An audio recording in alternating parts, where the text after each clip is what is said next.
What is going on out there, peeps? All right, look, I want to come back a little bit and talk about what's going on in Iran, of course, because I've talked about this currency before, and then people are starting to ask them some good questions.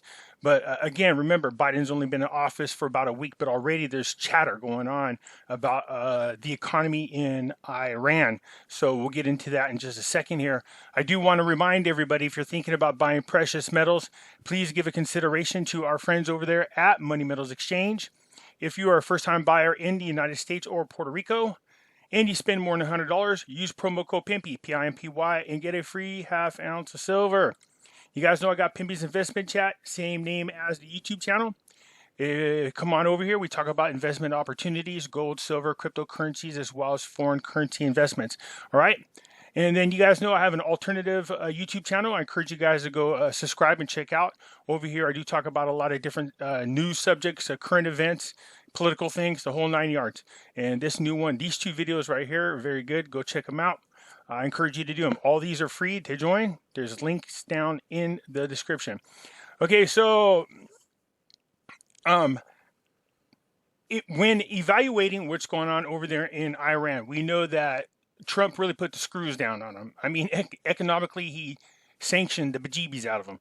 But as usual, if there's a will, there's a way. Countries who are under sanctions will find alternative ways to generate income. So it wasn't like they were overly struggling, but they were hurting pretty bad.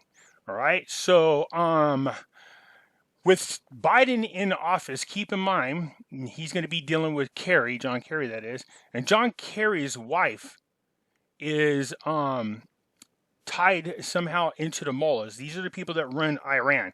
So he has, I'm talking about John Kerry, has a very close relationship with the mullahs over there in Iran. I think it's interesting, though, if you think about it, the Democrats are always somehow tied to our adversaries. But so is Mitch McConnell, or Cocaine Mitch. His wife's father, Mitch's father-in-law, grew up with and is best friends with the chairman, or the former chairman of the Communist Party. So, I don't know how these people get security clearances. I really don't. Their connections are in direct conflict with our nation. But yeah, nonetheless, John Kerry anyways has a great relationship with the mullahs. I know he was trying to help them, or he helped facilitate the Iran nuclear deal. But he's been violating the Sherman Act by running over. Is it the Sherman Act? Which one is it? One of the acts, for whatever reason, spaced me, by going over there and talking on behalf of the United States while the Trump administration was there. It's a no-no. You can't do that. But nonetheless, he has been appointed as one of the cabinet members for Biden. So I expect them to get back in this nuclear deal. But Iran's already putting out their hands saying, hey, lift those sanctions, man. So we're going to see what's happening here. Okay, so you have here, a general was talking about war was avoided. Biden's transition brings opportunity for new Iran relations, top general says. Okay? So this is General McKenzie. So McKenzie, throughout this article, by the way, he says, you know what? Trump did some really good things there. He avoided wars, and he got people in this Abraham Accord deal, bringing peace to the Middle East. And he also brought in Israel into the ComSec, or no, CENTCOM's fold. So they makes it easier for people to do arms deals, unfortunately. But let's see here. Relations between the United States and Iran are in a period of opportunity following the inauguration of Biden. This is what the top general said. He's a commander in the Middle East during his first swing into region under new administration. So McKenzie confirmed that there were heightened threats streams from Iran during the months leading up to Biden's election and inauguration. Of course there was. They wanted everybody to feel scared here that, if we don't get Biden in office, Iran is threatening, but that's all they do is they just talk a lot. So there was a lot of threats. Nothing really happened. But, of course, Biden got in there. China and Iran are very happy people about this. So long term, it said contested deterrence that has become increasingly clear was an unnerving and unpredicted moment. Yeah, unnerving, because they thought that by negotiating through strength, which is through the sanctions, it might trigger them to fight. But everybody learned really quickly and I mean real quick, that you can't push Trump around and you can't threaten him. All right, as soon as this gassing of the children over in Syria happened, right at dinner time when talking to the Japanese minister, he was telling him that they were bombing the crap out of Syria. Also, we're starting to see something very interesting in North Korea. Kim has been actually bumping heads with China a whole lot and making threats to them, which is unusual because China is the one that usually helps and supports North Korea, but they seem to have sided with Trump. And yeah, that's interesting to watch what goes on there. Anyways, let's get into this. Basically, what McKinsey is saying, look, is the Abraham Accord was good. It was very unnerving to watch Trump do what he did, but it was successful. And the Abraham Accord helps out a lot.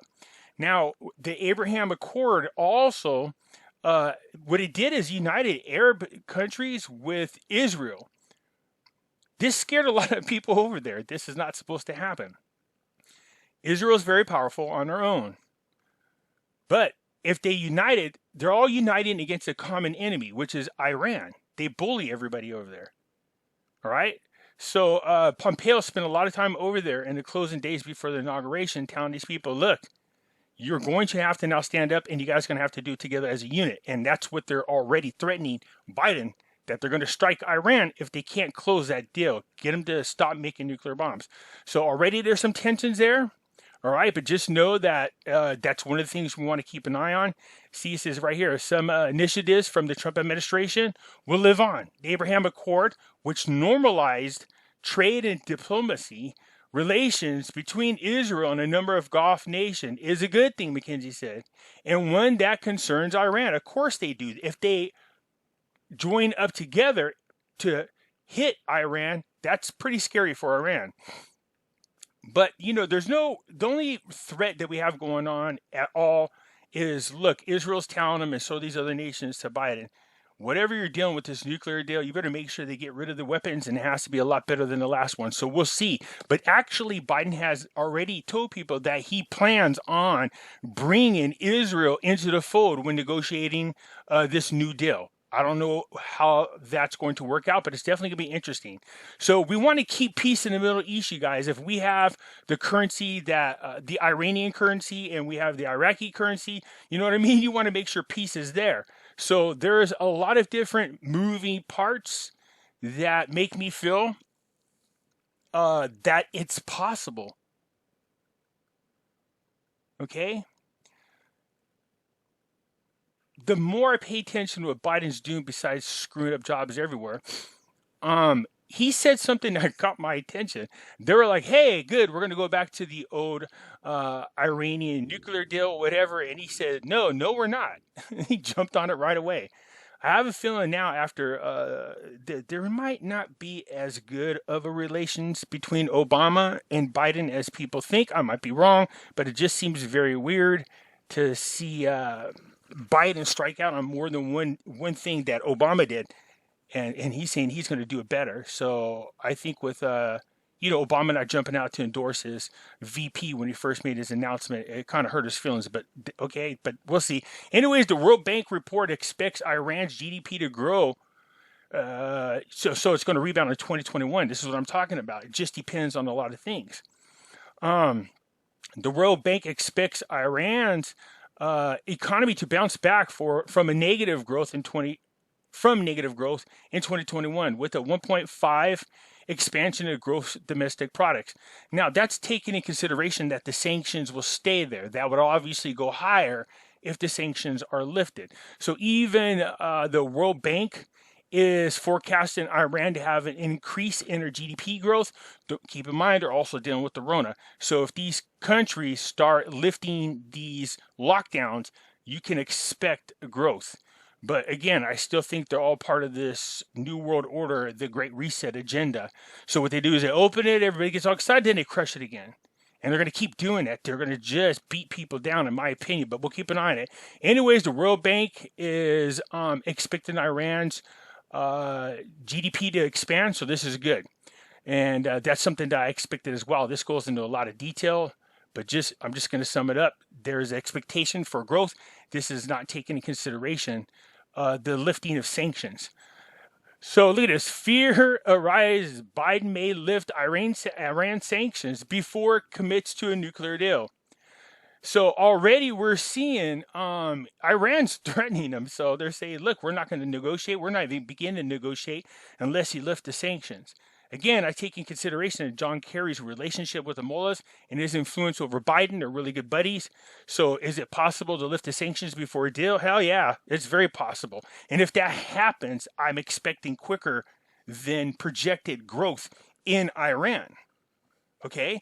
Concerns have been arising in the United States that President-elect Joe Biden may lift economic sanctions off Iran before it returns to the 2015 nuclear deal and stops its violation of the pact, known as the JCPOA. So Pompeo slammed on Saturday Tehran's threat to expel International Atomic Energy Agency inspectors, describing it as a form of extortion of the international community and a threat to regional security. But they've done this before and nobody's done anything. The only person to really do anything has been Trump. Iran will expel United Nations nuclear watchdog inspectors unless U.S. sanctions are lifted by February 21st. So we are about a month away. Parliament passed a law in Iran in November that obligates the government to halt inspections of its nuclear sites by the IAEA and step up uranium enrichment beyond the limits set under the nuclear deal if sanctions are not ceased or eased. So, according to the law, if the Americans do not lift financial, banking, and oil sanctions by February 21st, we will definitely expel the IAEA inspectors from the country and will definitely end the voluntary implementation of the additional protocols. So they're already making threats. Again, the problem with these threats is this. Israel's concerned about what's going on there. Okay? But they have been brought into the folds of negotiation according to Biden. We're going to see where this goes. But don't be surprised if you don't see these sanctions or some of these sanctions lifted pretty quickly. It says this threat follows on the heels of Iran's regime announcing it had resumed 20% uranium enrichment. If they continue and they make if they make these threats and it's found to be true, you can expect Israel and the Abraham Accord countries to strike. I'm not even kidding. They will. We don't want this kind of stuff. We don't want them to fight or cause any kind of tension in the Middle East, but that might be something we would get behind because we definitely don't want them to have a nuclear bomb. They've said it many times, death to Americans, and they plan on removing Israel off the map by blowing them up with a nuclear bomb. We don't want to see that happen. So, again, I'm focusing on the sanctions. I would like to see a new deal, a better deal, one that was way better than was done under the Obama administration. Is Biden capable of that type of negotiation? So it goes back to whether you believe the Great Reset is part of this New World Order agenda. The New World Order always had planned to have Iran run the entire Middle East. Under the Obama administration, we saw them systematically just tear a lot of those countries apart. And there's a lot of wars going on there with regime change and bullying and drone strikes. So when Trump got in there, a lot of that ended, and he started unifying a lot of these countries together. So let's hope Biden does something smart. Don't listen to Kerry.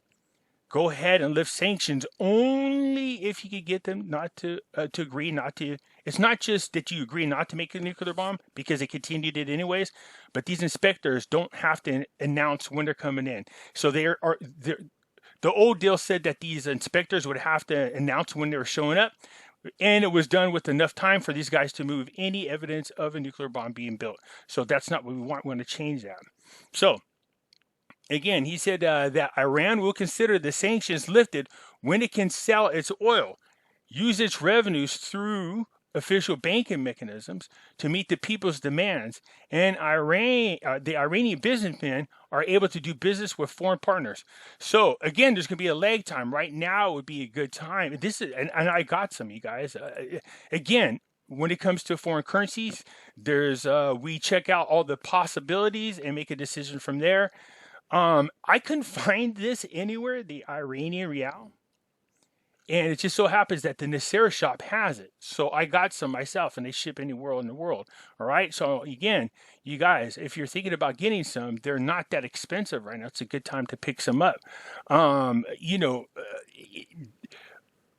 Here's what I'm anticipating with the Iranian Rial. So I have it. I'm just going to store it away. And I'm anticipating the economy slowly growing and the exchange rate changing over the next 3 years. So I'm not saying you have to hold it for the next 3 years, but I'm going to watch it grow in increments as long as they can all be peaceful there and these agreements can get met and the sanctions are lifted. So is there possible for peace in the Middle East? Yeah, of course there is. Okay? But you have to use the right tools to make it happen. So, having said that, I did pick up, I got 10 mil myself. So, and they're very hard to get. They also have the Vietnam dong over here, and they have the Iraqi dinar. So when people keep asking me, where should I go? Here's the thing. None of these people, they don't sponsor any of my shows. So I was suggesting, because this is where I go to buy stuff. I used to get it from Exchange of America, but they were running out of a lot of these currencies. They don't even have the Iranian one. Just so happened that NESARA people said, hey, we have these currencies, because I could see you're not finding them anywhere. And I was like, yeah, that's the truth. So, but I'm nervous about any company that's not in the United States. So of course I had to give a test run, and I gave a couple of test runs, and a lot of people have been buying from them. So far so good. All right. Again, they have the Iranian Rial. I couldn't believe they have it. I was shocked. So I was happy to go ahead and pick some up. So they also offered any of the subscribers, if you guys do buy any of these currencies there, you are more than welcome to use at the it's called the the discount code is Pimpy, Pimpy, and they will discount money off your order. So go ahead and take a look at them, come over and check them out, see what you think. All right, I just wanted to share the information with you. So there's a lot of things happening. We're going to pay attention to geopolitics as well as any news on the economy there, and keep an eye on the sanctions and what it is that Biden's doing. But right now, I think it's a good time to store up on the Iranian Rials. I really do, just because. Next, I'll be keeping an eye on what's going on in Venezuela. They have a lot of sanctions as well, so I'm paying attention to the politics there. So, and they have, I believe, the most oil in the world. So there's all kinds of things I'm eyeballing, you guys, because people are going, is there other currencies you're eyeballing? Yeah, Iran's now. Once Biden got in there, you got to think about all the countries that are suffering from sanctions by Trump. If these sanctions are lifted, economical sanctions, if they're lifted, you can expect growth. That's just common sense there. All right, guys, let me know what you think, man. Hit the thumbs up button. If you're not a subscriber, please do so, because when you do, helps out the channel, and I truly do appreciate it. And I'll catch you later.